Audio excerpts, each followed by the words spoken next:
Aujourd'hui, je pars à la rencontre de Hélène qui vit à Bali et qui a décidé de construire sa guest house yoga et surf. Avec son compte Instagram Hélène Explore, elle y partage en toute transparence les difficultés mais aussi les joies de se lancer dans un tel projet de construction dans un pays étranger. Elle revient avec nous sans filtre sur son parcours et sur la réalité quand on décide de se lancer seul dans un projet immobilier à Bali. Bonne écoute. Bienvenue sur EcoExpat. Ici, je vous parle sans filtre des hauts et des bas de la vie à l'étranger en partant à la rencontre de Français qui ont décidé de sauter le pas.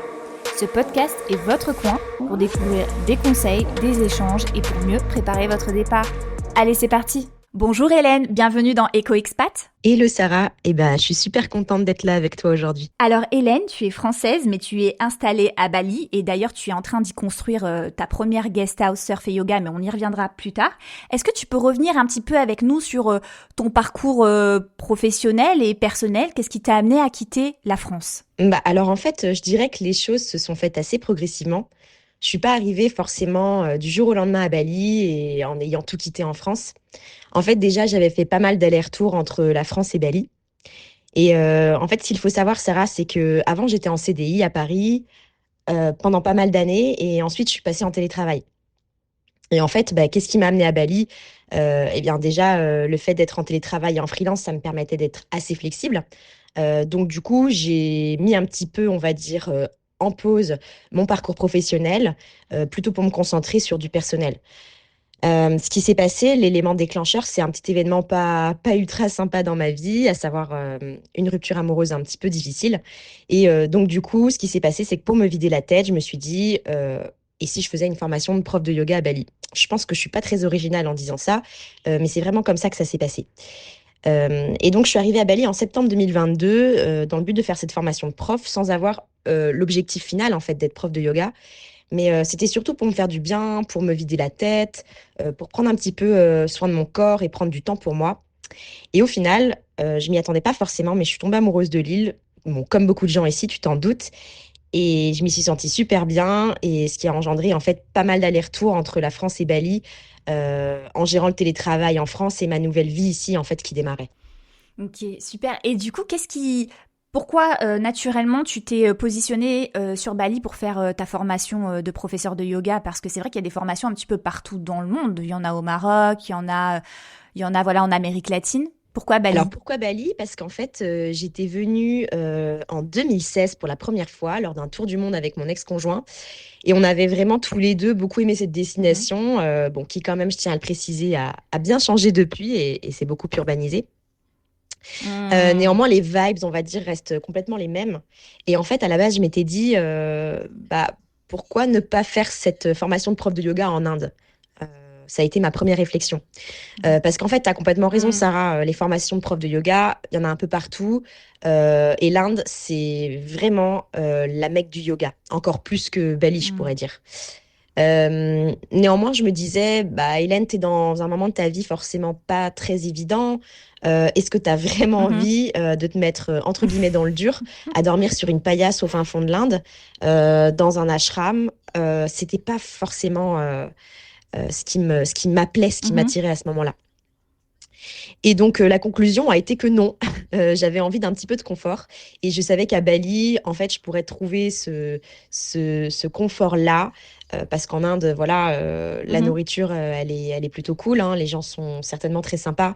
Hem, mais c'est un pays que je qualifierais entre guillemets, surtout quand on est dans une période de sa vie un petit peu compliquée, un peu plus, «agressif», hein, je mets des guillemets.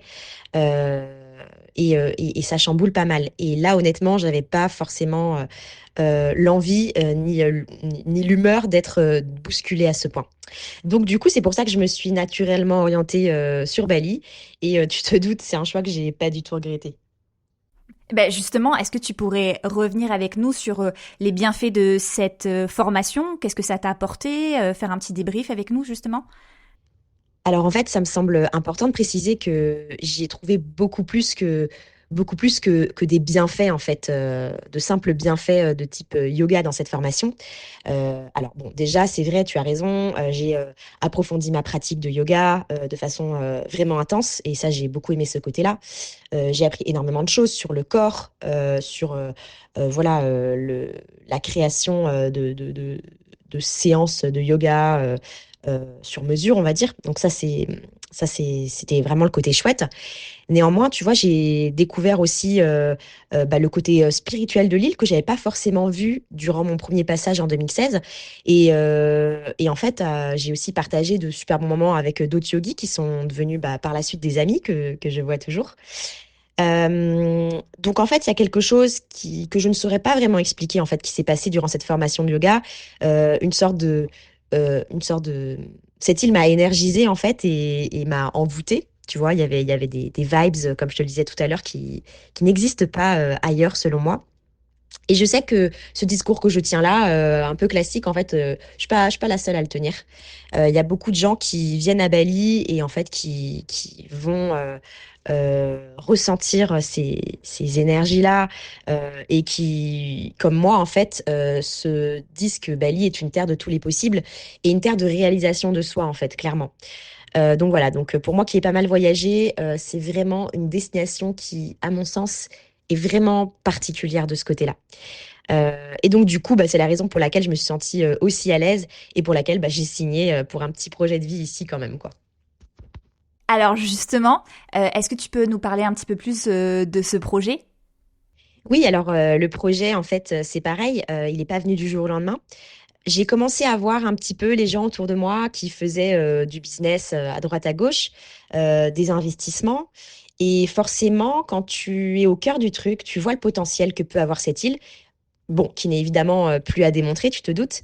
Euh, mais c'est la raison pour laquelle il y a autant de monde aujourd'hui, je pense, qui fait un petit peu de business sur Bali. Et en fait, j'ai commencé à me dire, mais pourquoi moi aussi, je pourrais pas avoir un petit terrain? Et en fait, ça a été juste une réflexion comme ça, et les choses se sont un petit peu accélérées. Donc, j'ai dit à un ami ici, euh, écoute, si jamais tu penses à un terrain, dis-moi s'il y a quelque chose. Et en fait, il est revenu vers moi et me dit, écoute, Hélène, ça tombe bien parce que moi, je connais quelqu'un qui a des listes de terrains disponibles. Et si tu veux, tu peux rencontrer cette personne et voir ce que cette personne propose. Et donc, du coup, je me suis dit, allez, go. Euh, et là, en fait, je me suis dit en arrivant, mais ce terrain est super. Et ça tombe pile au moment où moi, je vendais un studio que j'avais à Paris. Donc, pour pas mal de raisons, c'est un bien dont je voulais me séparer. Et finalement, ça me faisait du cash, en fait, pour pouvoir investir ici. Et là, en fait, tu vois, je me suis dit, de toute façon, laisser dormir de l'argent sur un compte, j'ai jamais trouvé ça super intelligent me concernant. Euh, et, euh, et à mon sens, enfin, les choses font plus de sens si je peux réaliser mes rêves avec cet argent-là. Et donc, je me suis dit, allez, banco, je prends ce terrain.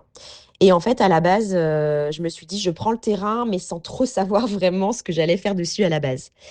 Euh, donc voilà, donc je me disais, je vais trouver quelque chose à faire. C'est sûr, je me connais, je vais trouver quelque chose à faire. Et après, je me suis dit, mais pourquoi ne pas faire une construction pour moi, parce que j'adore Bali, pourquoi ne pas faire une construction pour pouvoir y habiter, tu vois, peut-être une résidence secondaire ou quelque chose comme ça. Et puis en fait, tu vois, Sarah, de fil en aiguille, les choses se sont précisées, on va dire. Et je me suis souvenue un petit peu de ce rêve que j'avais il y a déjà bien longtemps, euh, quand j'ai fait mon tour du monde, même peut-être un petit peu avant, où je rêvais un jour d'avoir un petit hôtel à l'autre bout du monde ou être patronne de guest house. C'est vraiment le genre de projet foncièrement qui me faisait rêver, mais que je pensais vraiment réaliser aux alentours de 45-50 ans, vraiment dans une seconde partie de vie. Je m'imaginais même pas avoir ce type de projet avant d'avoir une famille, tu vois, par exemple. Et en fait, c'est étrange la vie parce que les choses parfois, elles arrivent plutôt que prévu, par opportunisme. Et là, je me suis dit, OK, opportunité de terrain, c'est parti. Et puis très vite, j'ai rencontré un constructeur et là, je me suis dit, mais pourquoi juste se cantonner, entre guillemets, à une maison, alors qu'en fait, je pourrais très bien justement faire un vrai projet qui a du sens pour moi et qui soit en fait, on va pas se mentir, un vecteur de business plutôt intéressant. Et donc, du coup, voilà, la guest house surf et yoga, ça s'est plutôt naturellement fait, puisque tu te doutes, bah, le yoga, c'est quelque chose qui me passionne et je sortais de formation. Et le surf, c'est quelque chose que j'ai découvert ici à Bali, mais c'est surtout parce qu'il y a un vrai potentiel pour apprendre le surf, surtout à 1,5 km de là où se situe mon terrain. Et donc, du coup, je trouvais que voilà, une guest house basée sur ces deux éléments-là, ça avait beaucoup de sens en fait. Ces deux pratiques, je trouve qu'elles ont du sens quand elles sont travaillées et combinées ensemble. Et donc voilà, c'est comme ça que tout a commencé et que la mayonnaise a pris, entre guillemets. Et voilà, et les choses ont continué de mûrir encore un petit peu plus dans ma tête. Le business model, lui, s'est affûté. Et en plus, ça tombe à un moment de ma vie pas mal, puisque professionnellement, je cherchais aussi à me recycler, entre guillemets, et à évoluer vers une nouvelle activité, donc banco. Donc voilà comment les choses ont commencé. Mais concrètement, juin 2023, j'ai obtenu le terrain et la construction a commencé en novembre, le temps que tous les papiers soient réglés, les plans, etc. Et pendant tout ce temps, j'ai continué à affiner le business model. Et aussi, surtout, c'est important de le mentionner, j'ai continué à rencontrer des gens qui m'ont donné des idées. J'ai continué de faire un benchmark plutôt approfondi. Et voilà, pour atterrir au final sur un projet qui, je suis sûre, est vraiment solide en fait aujourd'hui. Et donc voilà. Et alors justement, tu vois, sur ton compte Instagram qu'on partagera en description de l'épisode, tu es super transparent, tu vois, sur tous les détails techniques de la réalisation de ton projet. Et j'aime bien parce qu'il y a un réel, tu vois, où tu dis que quand il y a une personne qui te parle de ses projets, de ses rêves, etc., t'es la première supportive, mais tu demandes toujours la question suivante, c'est quelle est la réalité économique derrière ce projet? Alors, comment on fait pour réaliser un rêve tout en pensant à côté à est-ce que ça va être possible ou pas financièrement? Comment on fait pour rentrer dans cette démarche-là? Quel process on met en place, justement? Alors déjà, je pense que moi, j'ai eu la chance d'avoir un parcours, j'ai envie de te dire, assez classique de base, dans le sens où j'ai travaillé sur Paris pendant près de 10 ans. Donc en fait, grâce aux fruits de mon travail, j'ai pu me faire de l'argent et me constituer un patrimoine nécessaire à ce projet-là, en fait, à Bali. Donc si tu veux, je suis pas arrivée comme ça à 18 ans en disant tiens, j'ai envie de monter ma guest house surf and yoga et puis mince, j'ai pas les fonds en fait. Parce qu'il y a une réalité économique derrière ça, comme je le dis toujours. Donc pour moi, avant de rêver, en fait, il faut d'abord préparer le terrain, fertiliser son terreau, on va dire, pour que ce rêve puisse devenir après réalité. Et après, il y a un truc aussi, c'est que, en fait, moi, je me suis toujours dit, je fais partie de ces gens qui pensent que euh, l'argent, c'est une sorte d'énergie et que quand on se dit que de toute façon, on va y arriver et l'argent arrivera en abondance, eh bien, ça arrive naturellement. Alors, je sais que ça paraît peut-être un petit peu enfin, je passe pour une rêveuse à dire ça, mais c'est vraiment la façon dont je vois les choses. Je pense que l'argent arrive, que c'est quelque chose de pas très rationnel quand vraiment, en fait, tu attires cette énergie-là en pleine conscience. Et en fait, dans ma vie, les choses se sont toujours présentées comme ça. On m'avait dit, par exemple, ne quitte surtout pas ton CDI pour partir faire le tour du monde parce que tu ne retrouveras pas mieux après. Bon, j'ai quitté mon CDI pour faire mon tour du monde et j'ai retrouvé encore plus intéressant financièrement après. Et après, quand j'ai voulu me lancer également à mon compte, on m'avait dit, tu verras, tu vas galérer en freelance. Hélène, ça va être compliqué. Et en fait, toujours est-il que j'ai absolument jamais galéré. J'ai continué d'augmenter mon niveau de vie, de croire en moi. Euh, mais c'est vrai qu'à chaque fois, il y a eu des gens pour me dire, ne fais pas ça, ça va être pire après. Alors que ma réalité, c'est que à chaque fois, ça a été mieux après.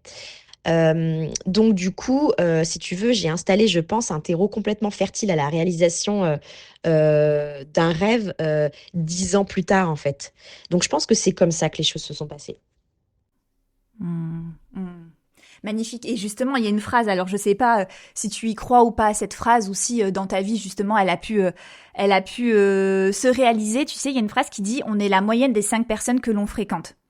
Et ou que l'on choisit de fréquenter. J'aime rajouter le terme choisir, c'est-à-dire que justement quand t'as une vision entrepreneuriale, que tu vas aller vers l'avant, que tu veux réaliser des projets, en fait si t'es entouré par des personnes qui te tirent tout le temps vers le bas ou qui t'amènent des critiques qui ne sont pas constructives, comment on fait pour gérer ça au quotidien? Ça c'est ma première question. Et ma deuxième question justement c'est de manière générale, est-ce que ton entourage a été plutôt supportif ou au contraire a projeté sur toi leur propre peur? Et comment tu gères ça?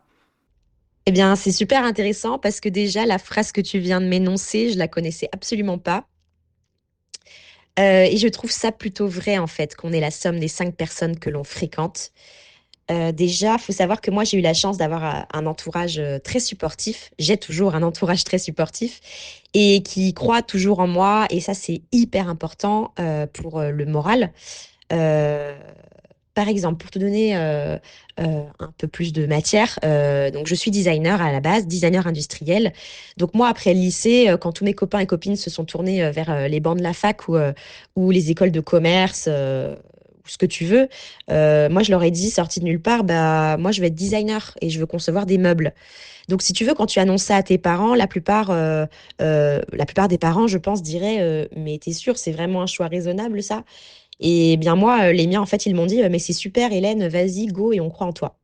Et pour le coup, j'ai de la chance d'avoir des parents qui m'ont financé mes études. Ça, c'est une vraie chance et j'en suis consciente. Donc, si tu veux avoir un entourage qui est supportif, on va pas se mentir, ça aide à 100%.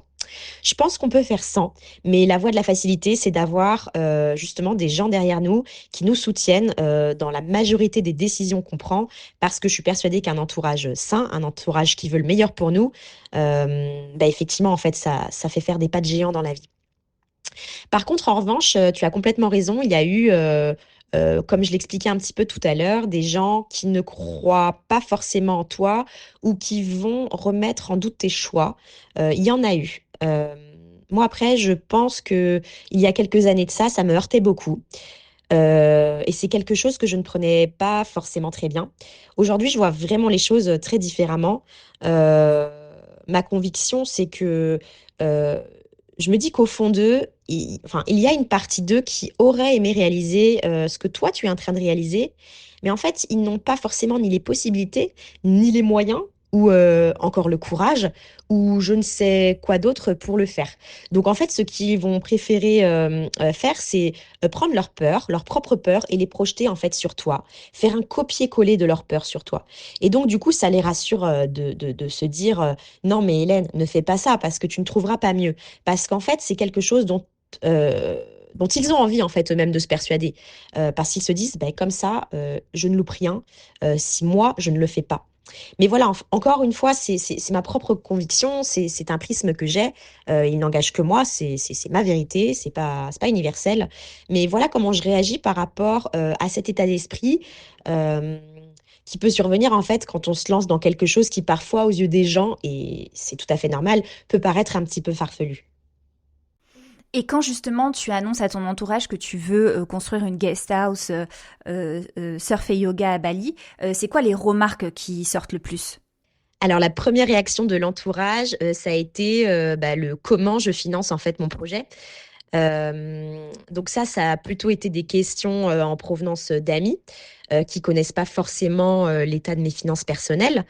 Mais ça, c'est une question qui est beaucoup, beaucoup revenue et bon, je la comprends, c'est normal. Donc là, bah, faut être assez didactique et expliquer, bah voilà, cet argent provient de la vente d'un appartement, etc., etc., etc. Donc là, moi, je suis plutôt transparente là-dessus parce que j'ai aucun problème à parler d'argent. Donc en général, voilà, je suis assez transparente et didactique. Les remarques que je peux avoir, mais je comprends pas pourquoi le surf et le yoga ensemble. Voilà, ça c'est une autre remarque que je peux avoir. Comme si c'était quelque chose d'assez étrange en fait. Donc là, j'explique que pour moi, ce sont deux pratiques assez complémentaires au final et que quand tu veux faire du surf, les mouvements de tout ce qui est asana, etc., propre au yoga, vont t'aider en fait à ta pratique de surf. Euh, et donc, en fait, je trouve que ça va super bien ensemble. De toute façon, en fait, pour être beaucoup plus straight to the point, en fait, parce que j'aime les deux, en fait. Parce que j'aime faire du yoga et parce que j'ai découvert le surf à Bali et qu'il y a un potentiel assez incroyable ici avec les vagues. Donc, en fait, j'ai envie de faire exister les deux ensemble. Un petit peu, tu vois, à la manière, je sais pas moi, des cafés céramiques qui poussent un peu partout comme des champignons à Paris. Est-ce que, en fait, prendre un café et faire de la céramique, ça va super bien ensemble? Je sais pas, en fait, mais c'est quelque chose qui intéresse. C'est deux pratiques que les gens, a priori, apprécient ensemble. Donc, je vois pas pourquoi ce serait pas possible voilà, de se faire plaisir et de combiner deux pratiques qui, a priori, ne se ressemblent pas.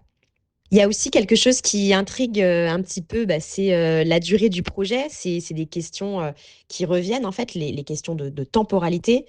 Euh, Parce qu'en fait, les gens se disent que ah, mais ta guest house surf and yoga, elle verra le jour d'ici 3 ou 4 ans, en fait. Or, ici à Bali, il faut savoir que les choses vont vraiment très vite.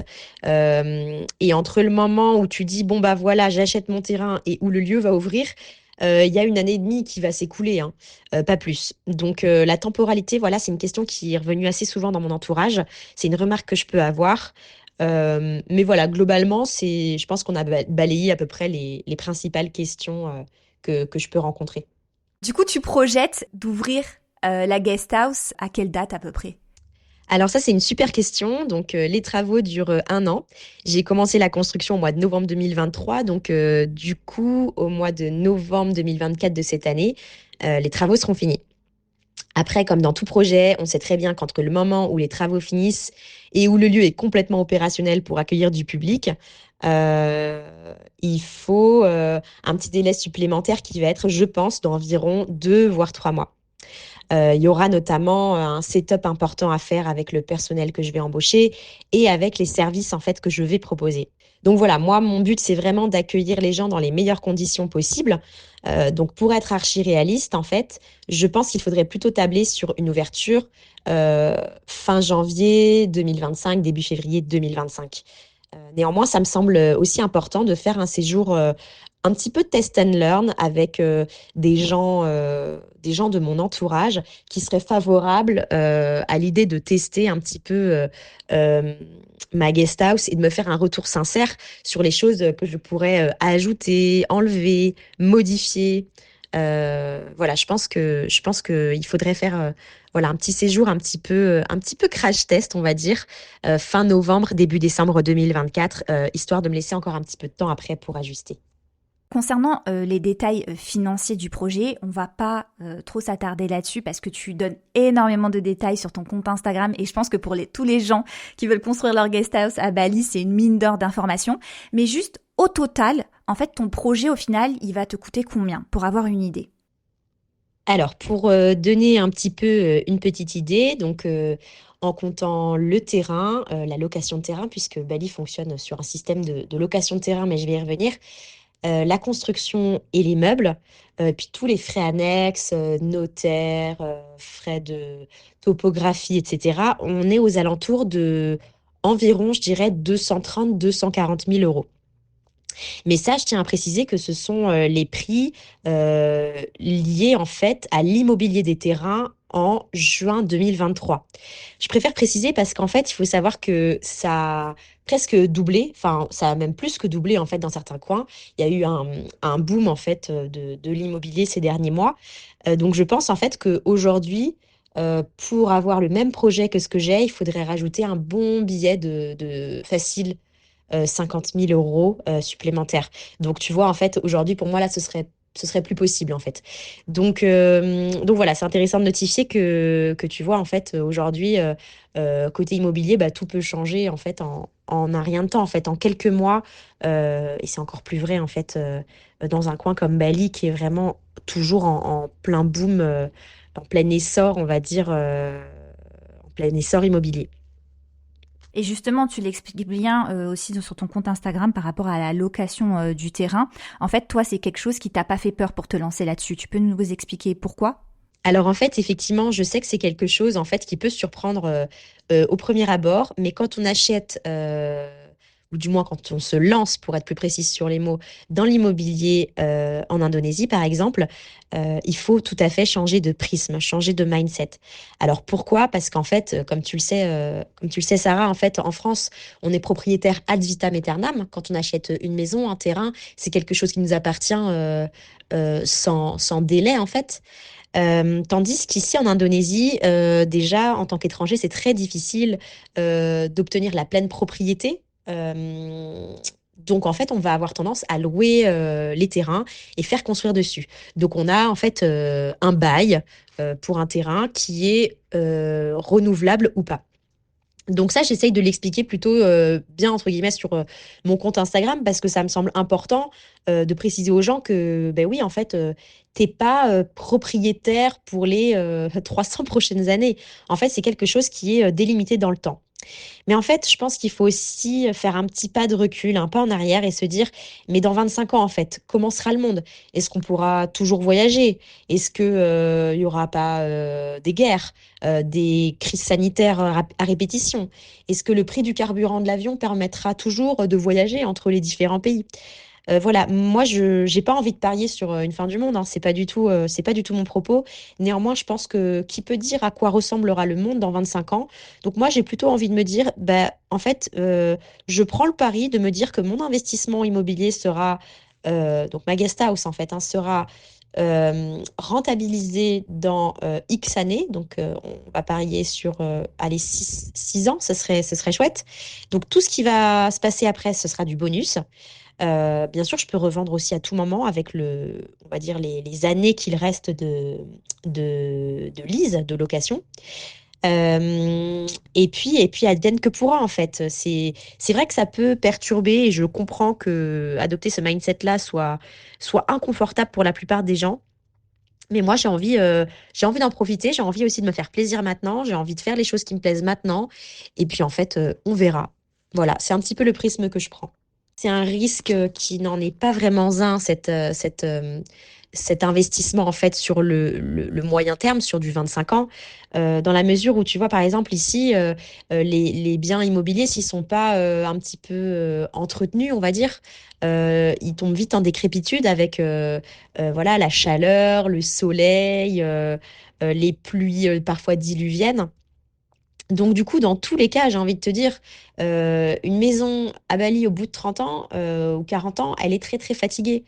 Donc voilà, à mon sens, je prends ces 25 ans et déjà, voilà, je trouve ça plus qu'honorable. Qu'est-ce que tu aimerais dire en fait aux personnes qui, comme toi, aimeraient construire leur guest house ou leur maison à Bali au regard de ton expérience, au regard des difficultés que tu as pu rencontrer, peut-être au regard aussi des erreurs que tu as pu commettre? Alors moi, Sarah, ce que j'aimerais dire aux gens, bah déjà, c'est de pas avoir peur de se lancer et de ne pas toujours écouter les autres, puisque en fait, les autres peuvent être aussi une source de stress permanente, tu vois. Et je conseillerais aux gens surtout de se fier à leur instinct. Euh, et aussi, ce qui me semble important de préciser, c'est que je trouve que c'est important de bien s'entourer. Euh, Parce que tu vois, pour exemple, je rencontre pas mal de gens ici à Bali qui font leur projet IMO et pour qui ça se passe vraiment, vraiment pas bien. Des histoires un petit peu catastrophiques qui sont source d'angoisse. Et, euh, et en fait, moi, je pense qu'aujourd'hui, l'expérience que j'ai, elle se passe bah, super bien et pas dans la douleur, notamment parce que voilà, j'ai un entourage ici qui est fiable. Et ça me semble important, que ce soit voilà, la personne qui te vend le terrain, le constructeur, le notaire. Voilà, tout ça, ça me semble hyper important. Ensuite, bah, évidemment, c'est un conseil. Bah, je conseillerais d'être organisé, carré, de faire les choses au jour le jour et le mieux possible dans la mesure où c'est possible, bien sûr, mais je pense que ça, c'est une bonne façon que les choses se passent bien aussi. Et voilà, rencontrer des gens sur place, parler aux gens, voilà, avoir des retours, mais des retours aussi positifs, en fait. Ne pas écouter que le négatif, ça me semble important. Voilà. Et moi, dans tous les cas, si j'avais eu ici un entourage professionnel bancal, forcément, les choses auraient été beaucoup plus compliquées et je pense que c'est important de s'entourer de professionnels qualifiés. Et moi, pour le coup, pour le moment, je me sens vraiment chanceuse vis-à-vis de ça. Bah, super. Est-ce que tu aurais quelque chose à rajouter, Hélène? Est-ce que j'aurais quelque chose à rajouter? Eh bien, écoute, Sarah, peut-être quelque chose, finir sur une petite parole peut-être un peu moins terre à terre et un peu plus philosophique, on va dire. Moi, j'aimerais dire aux gens, que dans la vie, tout est possible et qu'il existe surtout, plusieurs, parties de vie dans une vie. Je pense que j'en suis la preuve. Si tu fais la photo, de moi il y a 2 ans, j'étais à Paris, j'habitais, dans 55 carrés dans le 10e arrondissement. J'étais en couple depuis très longtemps. J'avais un travail, en banque, dans lequel je me rendais, régulièrement, dans les bureaux, je veux dire. Et en fait, aujourd'hui, je me retrouve à l'autre bout du monde, donc à Bali. Je me retrouve célibataire. Parfois, je revis un petit peu, tu vois, entre guillemets, mes 20 ans. Je suis entourée de nouvelles personnes, forcément, qui sont devenues des amis parce qu'il faut tout reconstruire ici. Euh, j'ai un projet de guest house. Je me suis mis au surf. J'ai passé des formations de prof de yoga. Voilà. En fait, mon message, ce serait plutôt de dire qu'il faut parfois se laisser surprendre par la vie et lui laisser nous montrer un autre chemin qui peut être différent de celui qu'on pensait prendre. Même si, pour ma part, j'étais super heureuse dans cette précédente vie à Paris. Je suis également heureuse dans cette nouvelle vie, ce nouveau chapitre en fait qui s'ouvre à moi. Donc voilà, rien n'est figé dans le marbre et c'est un peu le message que je voulais faire passer. Super, bah écoute, magnifique, merci beaucoup pour ces mots. Merci beaucoup à toi, Sarah, de m'avoir laissé l'occasion de m'exprimer. En tout cas, c'était un plaisir. Et bravo pour ce podcast. Si cet épisode vous a été utile, vous pouvez laisser un 5 étoiles sur Spotify, nous suivre sur Instagram et pour aller plus loin, télécharger notre quiz pour savoir si vous êtes prêt à l'expatriation. À bientôt!